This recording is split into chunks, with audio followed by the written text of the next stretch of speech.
semana para que ya puedan ir estudiando, ¿ya? Entonces el temario es hasta el tema de hoy, miocardiopatía dilatada y miocardiopatía chagástrica. ¿Bien? El microparcial va a ser el mismo día, ¿ya? Como hemos dado en la anterior clase. Y, a ver, yo les doy la opción. Puede ser examen de complemento o puede ser examen de selección múltiple pero con patrón. ¿No ves? Esa combinación de preguntas. 1 y 3 es verdadero, 2 y 4 es verdadero y su letra, ¿no? O sea, clave. ¿Qué prefieren? Complementación. A ver, otra vez, van a levantar la mano, porque como ustedes están, sus beneficios que han venido, yo les estoy dando esa opción. ¿Quiénes prefieren examen de complemento? Escribiendo. Levanten la mano. Ya, gana el examen de complemento. ¿Ah? Han decidido ustedes. Va a ser igualito. 2 o 3 palabritas que tienen que escribir. Ya, doctor. Ya. Listo, así, 1 o 2 palabritas. ¿Bien? Voy a tratar de mejorar, digamos, la redacción, porque hubo una confusión en la proteína M, ¿no? En la anterior vez. Entonces vamos a tratar de ayudarles en el examen en microparcial. ¿Ya? Bueno, ahora vamos a hablar de las miocardiopatías. Las miocardiopatías son enfermedades que afectan el músculo cardíaco. ¿Bien? Hay una diferencia. Las miocardiopatías pueden ser primarias o secundarias. Miocardiopatía se refiere a que el músculo cardíaco se está alterando, está saliendo de lo normal. ¿Ven? La miocardiopatía puede referirse a la hipertrofia del miocardio, por ejemplo. Pero ahora vamos a hablar de las miocardiopatías primarias. La hipertrofia del miocardio puede ser secundario, por ejemplo, a la hipertensión arterial, ¿no? Cuando hay hipertensión arterial, para compensar eso, el ventrículo izquierdo se hipertrofia.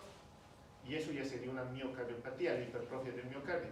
Pero eso sería secundario, porque es secundario a la hipertensión arterial, o sea, a otro problema primario. También, como hemos visto, puede haber hipertrofia por estenosis aórtica. Y ya sería una miocardiopatía, pero esa miocardiopatía es secundario a un proceso de una valvulopatía, o sea, sería secundario. De lo que vamos a hablar ahora será de miocardiopatías que afectan directamente el músculo sin que intervenga otro factor externo. Hay afecciones o hay situaciones donde el miocardio se enferma directamente. De eso vamos a hablar, miocardiopatías primarias. Eso es lo primario. Cuando se afecta directamente, no es secundario a la compensación que hace el corazón por otro problema cardíaco.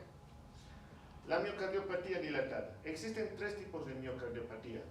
Miocardiopatía dilatada, miocardiopatía hipertrófica y miocardiopatía restrictiva. Hoy vamos a hablar de la miocardiopatía dilatada, que de hecho de los 3 tipos de miocardiopatía primaria va a ser la que más frecuente vamos a analizar. Bueno, ¿en qué consiste? La miocardiopatía dilatada es una enfermedad del miocardio de forma primaria, no secundaria a otro proceso o de compensación, que se va a caracterizar por agrandamiento del ventrículo izquierdo principalmente, o puede ser el agrandamiento de ambos ventrículos. Esto va a llevar a la disfunción sistólica. La diastólica no se suele afectar, sino lo que se afecta es la función sistólica en la miocardiopatía dilatada, ¿no? Pero para decir que es una miocardiopatía dilatada primaria, lo que tenemos que descartar es que no haya un proceso de tipo isquémico, valvular o que exista hipertensión arterial.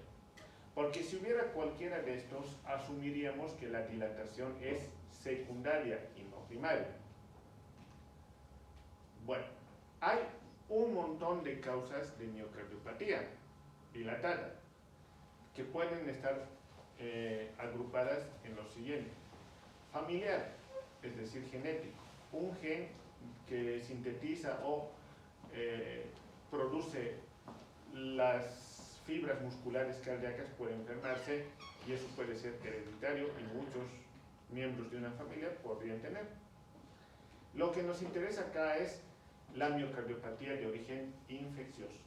Virus, bacterias y parásitos pueden provocar miocardiopatía. ¿Bien? En nuestro medio, bueno, en realidad en Bolivia y en Sudamérica, el proceso infeccioso que produce más miocardiopatía dilatada sería el Chagas. ¿Bien? El Chagas. Pero también en lugares donde hay mucha población con VIH también es algo que produce bastante frecuentemente miocardiopatía dilatada. Acá es frecuente esa pregunta en el examen. Y hay dos tipos de formas de preguntar y no se tienen que confundir.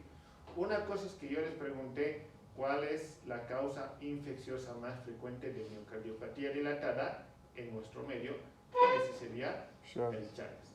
Pero si yo les pregunto cuál es la causa viral más frecuente de miocardiopatía dilatada, en ese caso es el VIH.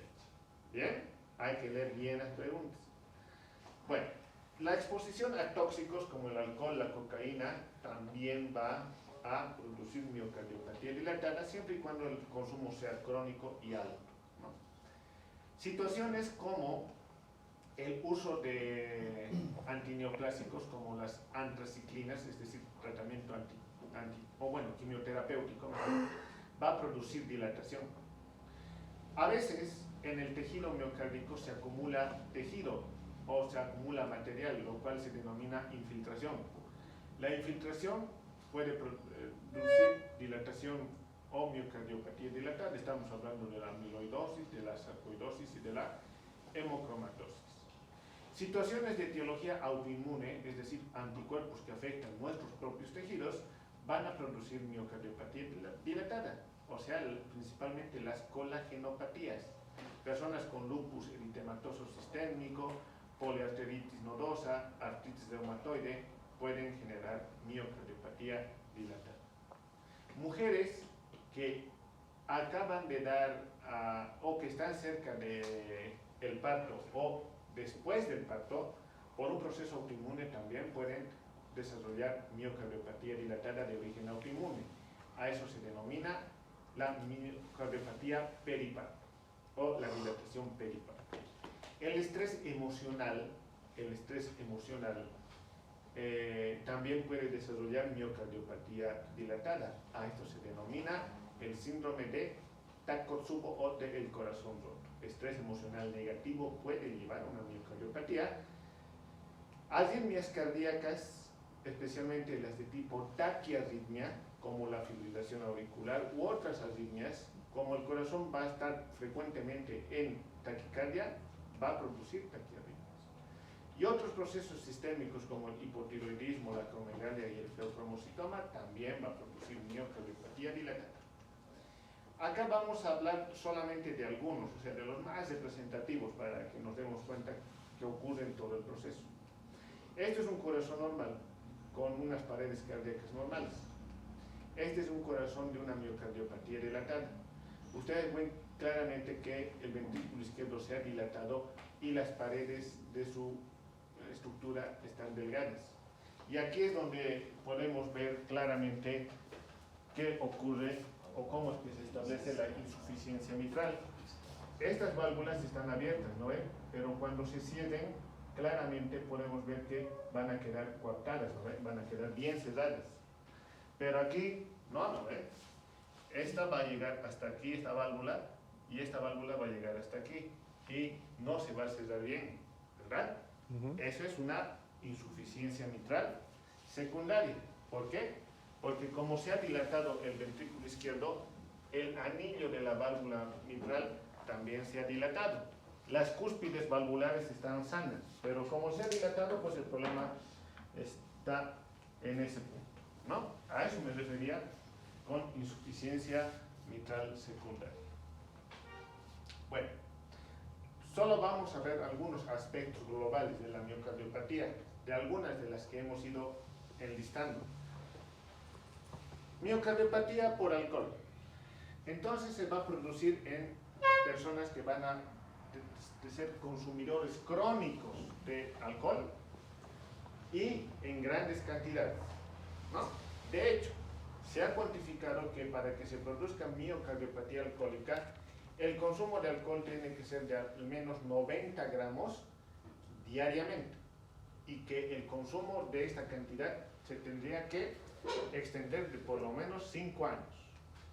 Lo interesante o lo llamativo en este punto es que esta miocardiopatía se va a desarrollar especialmente en personas jóvenes, de entre 30 y 55 años. Ahí se concentra. A esa edad es raro ver insuficiencia cardíaca, ¿no?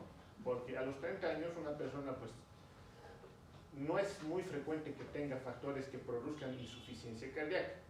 Así que si un paciente joven se presenta con una miocardiopatía o con insuficiencia cardíaca, hay que pensar que quizás tiene una miocardiopatía dilatada, y si confirmamos hay que ser hay que sospechar mucho que no sea producto de alcoholismo crónico. Las mujeres van a ser mucho más susceptibles que los varones por el hecho que el sexo femenino tiene un metabolismo del alcohol mucho más lento, ¿no? Entonces están expuestos o expuestas a los factores tóxicos del alcohol. Y lo interesante o lo bueno es que si hay abstinencia, es decir, si el paciente deja de tomar alcohol, esto podría ser una solución y podría revertirse la miocardiopatía dilatada, incluso hacer la reversión hasta un grado como fuese normal el corazón, o sea, como si nunca hubiese pasado nada, ¿no? Pero también a veces la reversión puede ser solo parcial, pero la abstinencia es el principal tratamiento o uno de los pilares del tratamiento de este tipo de patología. La miocardiopatía por cocaína, nuevamente. La miocardiopatía se va a manifestar como insuficiencia cardíaca. Entonces, todo paciente joven en el cual se haya desarrollado insuficiencia cardíaca y se evalúe que hay miocardiopatía dilatada, hay que descartar que no tenga consumo de alcohol o no tenga consumo de cocaína, porque la miocardiopatía por cocaína también se va a presentar principalmente en pacientes jóvenes.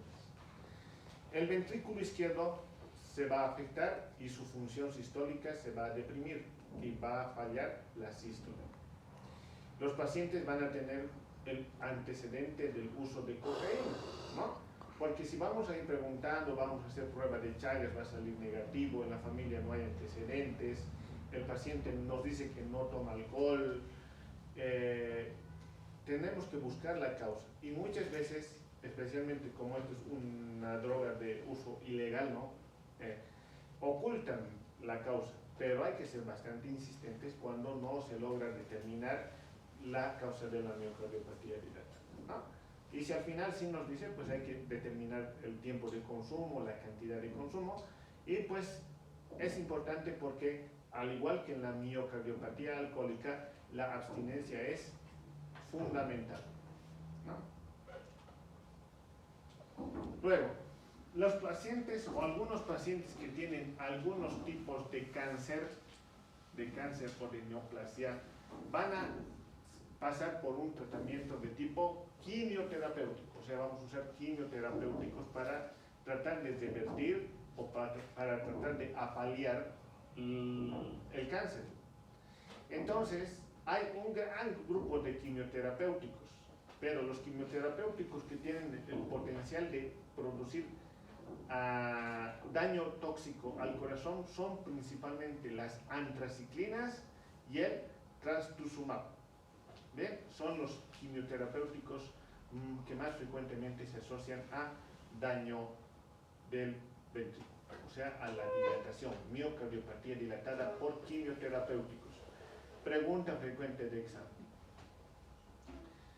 Ahora, la miocardiopatía por quimioterapéuticos puede ser de presentación aguda o puede ser de presentación crónica e incluso de presentación tardía.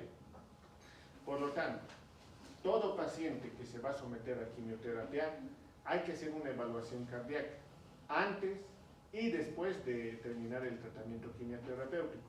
Antes, para saber con qué función está entrando el corazón.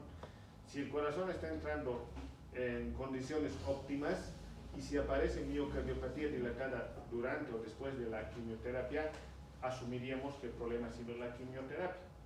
Pero si el paciente ya está entrando con un corazón debilitado o con insuficiencia cardíaca, pues ya tenemos ese antecedente y vamos a tener los cuidados respectivos. En cuanto a la miocardiopatía por VIH, se va a producir cuando el virus ha provocado que el recuento de las células T de tipo CD4 sean en una cuantificación menor a 400 células por milímetro cúbico. Es decir, cuando el paciente está en etapa SIDA, pero puede ser solo laboratorial, ¿no?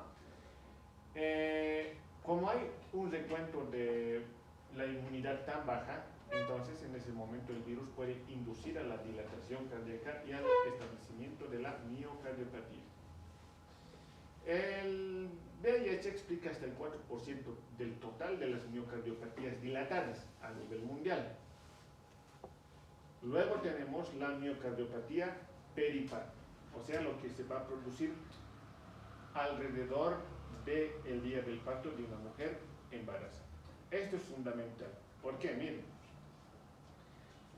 hay dos situaciones en las mujeres embarazadas. Uno, una mujer embarazada puede ya tener algún problema cardíaco previo a embarazarse y antes del embarazo la persona con problema cardíaco puede estar estable, tranquila, porque el problema era leve o moderado, ¿ya? Y puede ser que producto del embarazo, como el embarazo cambia drásticamente las necesidades de la mujer en cuanto a energía, el corazón trabaja más, todo trabaja más, ¿no?, durante el embarazo. Entonces esa mujer que ya tenía enfermedad cardíaca va a comenzar a desarrollar síntomas cardíacos, ¿no?, o puede comenzar a desarrollar incluso insuficiencia cardíaca. Pero eso no es miocardiopatía periparto, simplemente es que los cambios secundarios al embarazo están estableciendo alteraciones en la función cardíaca de esta mujer. La miocardiopatía periparto se refiere a aquella mujer que tenía sano su corazón antes del embarazo. Se ha embarazado y ha comenzado con el desarrollo del problema del miocardio en el último mes del embarazo. Esa es la condición, que los síntomas o el problema comience en el último mes del embarazo hasta los 5 meses después del parto. Último mes del embarazo hasta 5 meses después del parto. Si hubieran síntomas en el 7º mes, digamos, o en el 6º, eso no es miocardiopatía periparto. Seguramente esa mujer ya tenía algún problema cardíaco y eso, el embarazo simplemente ha desencadenado los síntomas. La regla es que, 1, no existe antecedentes de problema cardíaco en la mujer, y 2, de que exista los síntomas o se establezcan en el último mes del embarazo o los 5 meses posteriores. La miocardiopatía periparto se va a desarrollar en 1 de cada 4.000 partos y obviamente existen factores de riesgo, los cuales son edad avanzada, multiparidad, descendencia africana, gestación múltiple, es decir, embarazo gemelar, trigemelar, toxemia, hipertensión durante el embarazo y el uso de topolón durante el parto. Bien, esos son los factores de riesgo para que una mujer tenga miocardiopatía periparto. Lo bueno es que si una mujer enferma de miocardiopatía periparto, hasta el 50% puede recuperar la función sistólica a su etapa normal. Entonces ya estamos viendo que varias de las etiologías de miocardiopatía, con simplemente abstinencia o un buen control, puede revertirse la dilatación del corazón o del ventrículo izquierdo. Pero hay otras que no. Por ejemplo, la quimioterapia no se revierte. Si se estableció y hay que dar tratamiento crónico. En estos otros casos no. Hay cierta probabilidad de recuperar la función cardíaca. Bueno, obviamente que si esta mujer se vuelve a embarazar, es muy probable que vuelva a tener la miocardiopatía y que en este caso ya la resolución del cuadro no sea tan satisfactoria. Bueno, ¿cuáles son las manifestaciones clínicas de la miocardiopatía dilatada? Como el problema es la disfunción sistólica del ventrículo izquierdo, los síntomas van a ser de insuficiencia cardíaca, no van a ser otros síntomas. Y eso ya lo saben. ¿Cuáles son los síntomas? congestión pulmonar, lo cual va a desarrollar disnea, ortopnea, disnea paroxística nocturna, ¿no? La congestión también puede ser sistémica, es decir, edemas en miembros inferiores, hepatomegalia, ingurgitación yugular, etc., ¿no? Entonces va a haber signos de insuficiencia cardíaca izquierda y derecha. Y como puede establecerse una insuficiencia mitral secundaria, va a existir un soplo cardíaco a nivel del foco mitral. El soplo, por ser insuficiencia mitral, será de tipo sistólico, ¿no? Durante la sístole. Y estas personas que tienen miocardiopatía dilatada suelen estar expuestas a episodios de embolia, porque también va a ser trombogénico este tipo de valvulopatía. Los exámenes complementarios son los siguientes. Hay que evaluar igual, ¿no?, todo el organismo: hemograma, glicemia, urea, creatinina, electrolitos, perfil hepático, y para saber si se ha desarrollado insuficiencia cardíaca en la persona con miocardiopatía dilatada, hay que pedir el péptido natriurético, es decir, el BNP, como marcador para saber si hay o no insuficiencia cardíaca. Como dice que es una miocardiopatía dilatada y suele afectar varias cámaras cardíacas, aquí lo clásico en la radiografía es aparición de cardiomegalia. Aquí sí vamos a tener una cardiomegalia llamativa, ¿no? Es frecuente que personas con Chagas nos muestren su radiografía y encontremos esta cardiomegalia, incluso sin que se hayan desarrollado síntomas de insuficiencia cardíaca, ¿no? La cardiomegalia puede ser de grado variable, pero existe la cardiomegalia.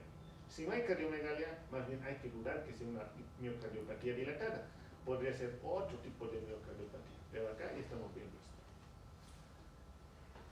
Bueno, ahora, el diagnóstico nos va a... No hay un diagnóstico certero, algo que nos diga esto sí o sí es miocardiopatía dilatada. Se necesitan otros exámenes complementarios, como el ecocardiograma. El ecocardiograma nos va a mostrar imágenes características, pero no definitorias de miocardiopatía dilatada. Nos va a mostrar prácticamente cómo está dilatado las cámaras cardíacas. Aquí está dilatado la cámara cardíaca izquierda, el ventrículo izquierdo, la aurícula izquierda, la aurícula derecha. Todo está dilatado, e incluso vean en este otro ecocardiograma, estas flechitas están señalando que en el ventrículo izquierdo se ha desarrollado un trombo, ¿no?, un coágulo dentro del corazón. En el electrocardiograma, ¿qué es lo que vamos a encontrar? Primero, puede manifestarse con crecimiento del ventrículo izquierdo. Les decía, la cámara cardíaca que más frecuentemente se dilata secundario a la miocardiopatía dilatada es el ventrículo izquierdo, aunque los otros también pueden dilatarse, pero el que se dilata es el ventrículo izquierdo. Entonces la dilatación del ventrículo izquierdo se va a manifestar con crecimiento o hipertrofia ventricular izquierda en el electrocardiograma. Luego se pueden desarrollar otro tipo de arritmias secundario a la dilatación de las cámaras cardíacas. Por ejemplo, acá observen cómo aparece esta imagen. Les había comentado que cuando aparece un complejo QRS grandote diferente al resto, este es una extrasístole ventricular, ¿verdad? Y si sacan ustedes el índice de Sokolov o el índice de Cornell, también van a ver que es positivo para hipertrofia del ventrículo izquierdo. ¿Bien? No, entonces no hay algo específico de miocardiopatía dilatada en el electrocardiograma. Otras veces la dilatación del ventrículo izquierdo puede desencadenar arritmias graves, como este caso, ¿no? Presten atención a estas imágenes, porque es clásico que yo les ponga una imagen y les pregunte qué dispositivo de ayuda podría necesitar esta persona. En acá primero, lo que vamos a decir que este es un ritmo no sinusal, porque no hay onda P, ¿bien? No se encuentra la onda P. Segundo, lo que se ve está en taquicardia, está en aproximadamente 160 latidos por minuto, ¿no? Y tercero, si observan bien, el complejo QRS es ancho, ¿no? Y la frecuencia cardíaca es regular, ¿no? Está regular. Entonces, cuando vean una taquicardia regular, complejos QRS anchos y que no es sinusal o un ritmo no sinusal, a esto lo denominamos taquicardia ventricular. Es una arritmia cardíaca muy peligrosa que puede matar a la persona rápidamente, en cuestión de horas o minutos incluso. Entonces, estas pueden ser complicaciones secundarias a la miocardiopatía dilatada. ¿Bien? O este otro, acá igual, ¿no? Vean en este caso cómo se está desarrollando la taquicardia ventricular. Complejo QRS ancho, regular. Aquí está por lo menos a 180 por minuto la frecuencia cardíaca. Es regular y complejo QRS ancho.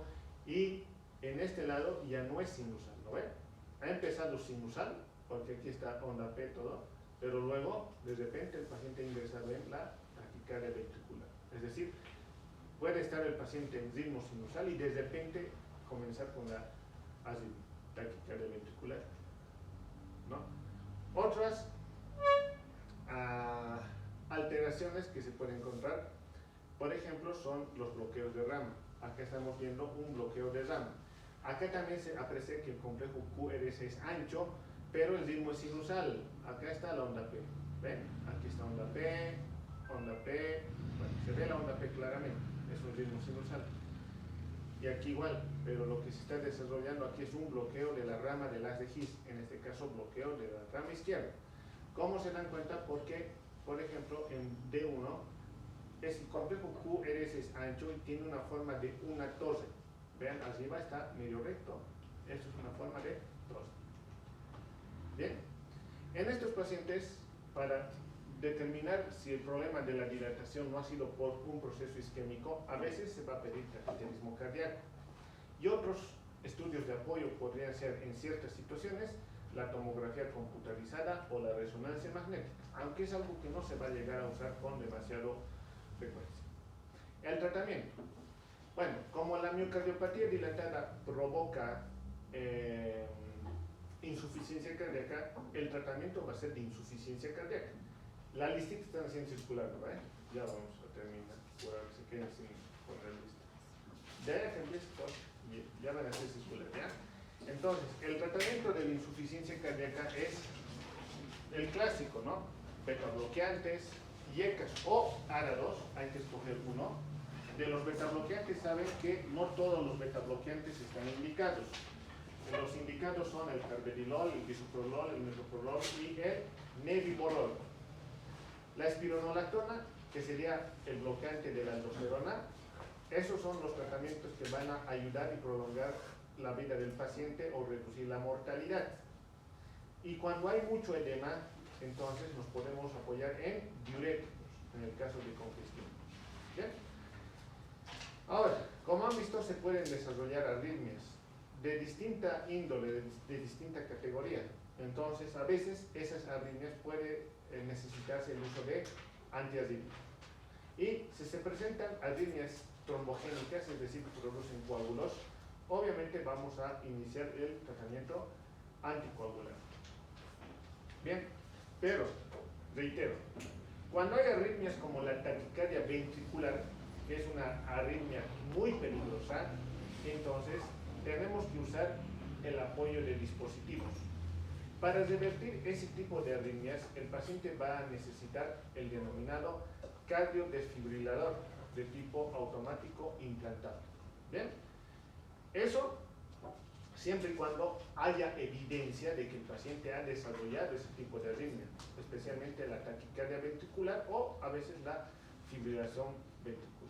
Y sucede que este tipo de arritmias graves se va a presentar cuando la fracción de eyección del corazón o del ventrículo izquierdo es menor al 35%. Otras veces el ventrículo izquierdo se dilata mucho, ¿no? Y se establece el bloqueo de rama, que ya hemos visto en el electrocardiograma. ¿Qué produce el bloqueo de rama del haz de His, ya sea derecho o izquierdo, especialmente izquierdo? Sucede de que si hay un bloqueo de rama, la conducción eléctrica en el corazón no va a ser igual. Cuando hay un bloqueo, el ventrículo derecho se va a despolarizar un poquito antes que el ventrículo izquierdo. De manera que al final la contracción ventricular no va a ser simultánea, sino que el ventrículo derecho por fracciones de segundos se contrae antes que el ventrículo izquierdo. Y eso debilita al paciente, lo va a debilitar. Entonces, lo que se va a necesitar en estos casos de esa situación es un dispositivo denominado desincronizador cardíaco. El desincronizador cardíaco lo que permite es que el paciente o el corazón del paciente se despolarice ambos ventrículos de forma simultánea y se contraigan de forma simultánea, y una contracción simultánea ayuda a que la contracción sea mucho más eficiente. ¿Ya? Acá tenemos ejemplos. Este es el cardiodesfibrilador implantable, ¿no? Ustedes pueden ver que se le ha colocado al paciente, seguramente este tuvo la taquiarritmia.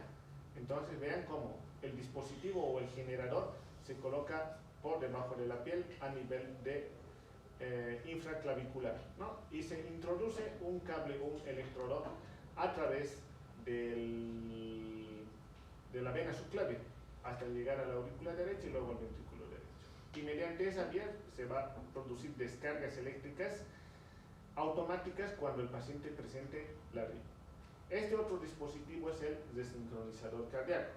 El desincronizador cardíaco lo que hace, como les dije, es hacer que, o su objetivo es que ambos ventrículos se contraigan de forma simultánea, y la contracción simultánea de los ventrículos fortalece un poquito el corazón, o sea, recupera un poco la función sistólica. Obviamente que en nuestro país, en Bolivia, lo que predomina, y también en algunos países, ¿no?, como Argentina, Perú, parte de Brasil, en las áreas rurales, hay todavía pacientes que tienen enfermedad de Chagas. La enfermedad de Chagas se asocia a situaciones o a condiciones de vida algo retrasadas o precarias, ¿no? Especialmente cuando hay animales de granja cerca de la vivienda de las personas, o cuando las viviendas no están revocadas, ¿no? Esos son los factores de riesgo. La enfermedad de Chagas se va a producir por un parásito, ¿no?, por un protozoo que se denominaría, o sería el Trypanosoma cruzi, ¿no? Para que una persona adquiera el Trypanosoma, se necesita de la participación de un insecto, de un vector, ¿no? El vector sería en este caso el Triatoma infestans. El Triatoma infestans hay de distinta categoría, hay variados tipos de Triatoma infestans en cada región donde es endémico este insecto. En Bolivia es la vinchuc, pero en otros países va a denominarse de otra manera, ¿no? Pero el nombre científico es Triatoma infestans. Ese es el vector, y el parásito que produce la enfermedad del Chagas es el Trypanosoma cruzi. ¿Cómo ocurre la infección? No vamos a hablar todo el ciclo cardíaco, solamente vamos a recordar que la adquisición del parásito hacia el organismo es el siguiente. El paciente, principalmente en la noche, como está dormido, el Triatoma infestans es hematófago, es decir, necesita sangre para vivir. Entonces se acerca al humano y lo pica, ¿no?, y le extrae sangre. Si este Triatoma infestans está infectado con el Chagas, después de haber absorbido sangre, cerca de la herida de la absorción va a defecar. En las heces del insecto están los parásitos. Entonces, la persona, estando dormida o estando despierta de forma inconsciente, se va a rascar en la zona de la picadura, y en ese momento va a arrastrar los parásitos de las heces hacia la apertura de la herida de la succión de la sangre del Triatoma infestans, y así va a entrar el parásito en el torrente sanguíneo y va a infectar al paciente. Sucede de que los Trypanosomas cruzi tienen predilección de ir a establecerse al tejido muscular o al corazón, pero también al tubo digestivo, principalmente. ¿Bien? Bueno, el hecho de tener Chagas no implica de que esa persona desarrolle la enfermedad del Chagas.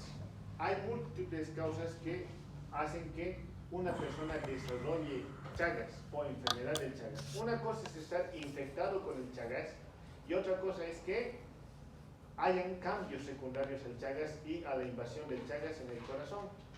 Hay personas, por ejemplo, que desarrollan cardiomegalia por el Chagas, pero no desarrollan ningún síntoma o ningún evento cardíaco, solo se quedan con cardiomegalia. Hay personas que tienen Chagas y no desarrollan ningún tipo de alteración cardíaca. Otras personas, en vez de desarrollar cardiomegalia, desarrollan alteraciones electrocardiográficas, pero eso puede no afectar su vida. Pero otras personas menos afortunadas van a tener dilatación, van a producir insuficiencia cardíaca o pueden producir alteraciones eléctricas que incluso requiere la colocación de un marcapasos. Bien, en el caso que el Chagas afecte el corazón, lo que hace es producir miocardiopatía dilatada, ¿no? Pero ahora, sabemos que en el corazón hay dos tipos de tejido, el tejido muscular de contracción y el tejido de conducción, ¿no ven? O sea, el sistema eléctrico del corazón. El Chagas puede afectar ambos o a uno solamente de los dos. Por lo tanto, la manifestación del Chagas es variada, porque puede manifestarse con insuficiencia cardíaca al desarrollo de miocardiopatía dilatada o puede desarrollar arritmias cardíacas. En el caso del Chagas, lo más frecuente es que se desarrolle el tipo de bradiarritmias, es decir, bradicardias graves, pero no bradicardias sencillas. Bueno,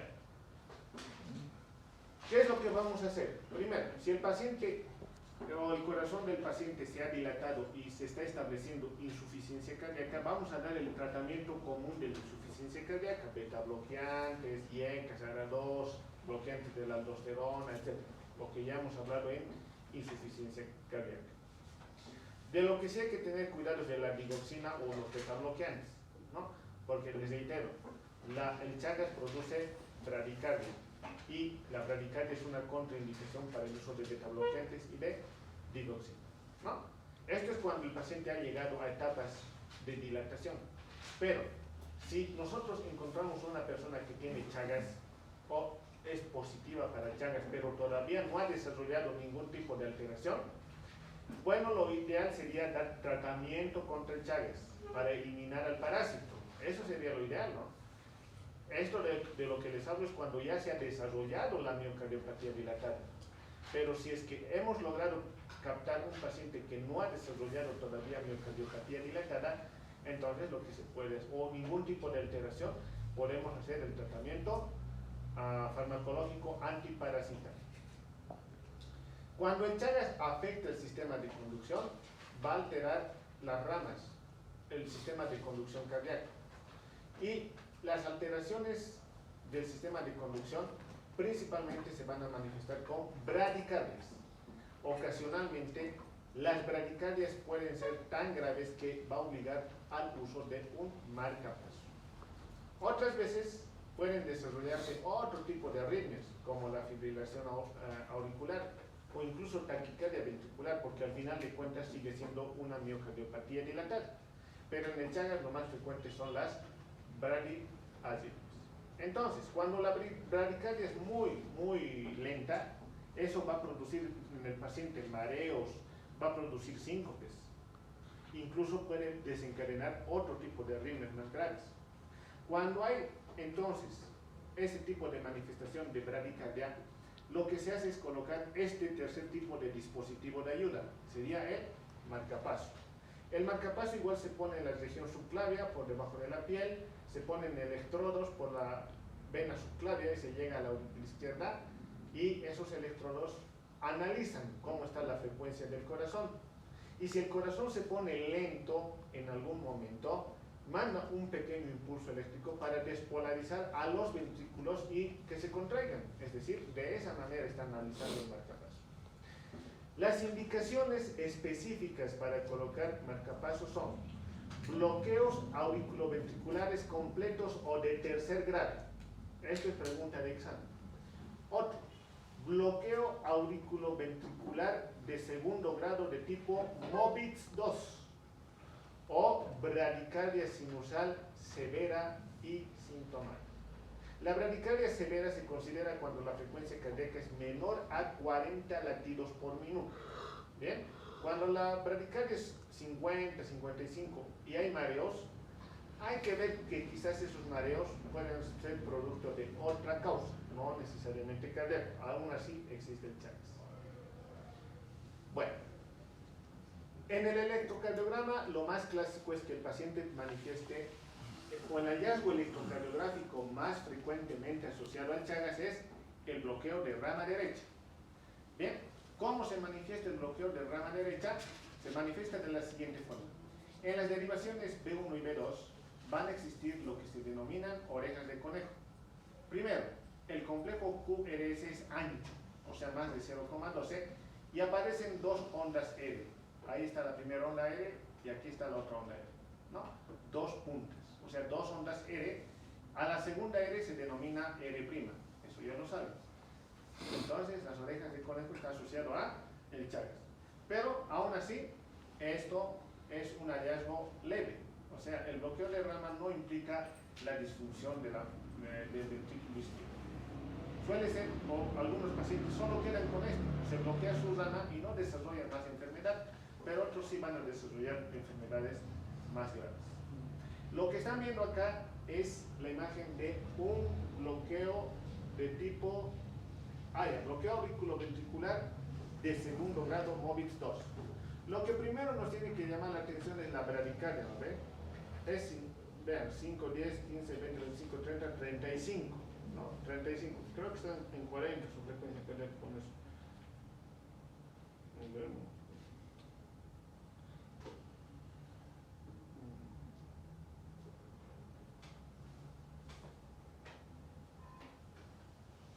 42, 43 en realidad sería la frecuencia cardíaca, ¿ya? Pero ya es un bloqueo de alto grado, es decir, es un bloqueo auriculoventricular de segundo grado de tipo MOVITS 2. ¿Cómo se caracteriza? Lo siguiente, ven, aquí se ve mejor. Ustedes pueden ver onda P, complejo QRS, onda P sin complejo QRS, onda P con complejo QRS, onda P sin complejo QRS. Es decir, solo una onda P conduce y otra no conduce. Una conduce, otra no conduce. Esto puede variar, es decir, puede que 5 o 6 ondas P conduzcan y una no conduzca. A eso se denomina bloqueo auriculoventricular de segundo grado. El intervalo PR se mantiene intacto, porque si el intervalo PR comienza a crecer y de repente una onda P no conduce, ese sería bloqueo auriculoventricular de tipo MOVITS 1, que no requiere marcapaso, pero esto sí, ¿no? Ahí está bien. Este sería un bloqueo auriculoventricular completo. Nuevamente la bradicardia es peor todavía, ¿no? Acá claramente hay bradicardia, pero para darse cuenta que es un bloqueo auriculoventricular completo, vamos a ver lo siguiente. Aquí está onda P, aquí está otra onda P, encima de la onda T, aquí está otra onda P, aquí está la otra onda P, casi entrándose al complejo QRS, onda P. Bien, onda P, onda P, onda P, onda P. Entonces, la onda P está apareciendo por su cuenta y el complejo QRS está apareciendo por su cuenta. Hay una disociación auriculoventricular. Bien, en este caso, estamos ante un bloqueo auriculoventricular completo o de tercer grado. Requiere marcapaso este paciente. En este caso igual, ¿no? Miren, onda P entre el complejo QRS y la onda T, onda P, onda P, onda P, onda P, onda P, onda P, onda P, onda P. Entonces, la onda P está apareciendo por su cuenta. O sea, las aurículas se están despolarizando por su cuenta y los ventrículos por su cuenta. Y esto está produciendo esa disociación entre la actividad auricular y ventricular, lo cual sería un bloqueo completo de la rama derecha. Y solo para recordar, este es una taquicardia una taquiarritmia que se puede desarrollar en el Chagas, una miocardiopatía dilatada. Evidentemente es un ritmo no sinusal, es un ritmo irregular, o bueno, es una frecuencia irregular, y el complejo QRS es angosto. Esto es una imagen de fibrilación auricular. ¿Bien? Fibrilación auricular. No se confunda. En acá no ponemos marcapaso. Se pone marcapaso cuando hay bradicardia o cuando hay esas situaciones que les he mencionado. Y casi finalizando, el tratamiento del Chagas es principalmente benzimidazol, es el de primera línea. El de segunda línea sería el nifurtimox. Estas son las dosis. Y el tratamiento es prolongado, por lo menos 60 días, o en el caso del nifurtimox hasta 90 días. Pero sucede de que estos dos fármacos son muy tóxicos. Hay personas que producen reacción alérgica grave y abandonan el tratamiento. Bueno, de todas maneras, los pacientes con Chagas necesitan tratar de eliminar el parásito o en su caso hacer un control muy cercano. Bueno, Si no hay preguntas, ya saben, hasta este punto, nuestro parcial, yo ya voy a subir las diapositivas y anuncios en plataforma, van a estar atentos, ya, este fin de semana. No se olviden la lista. Gracias.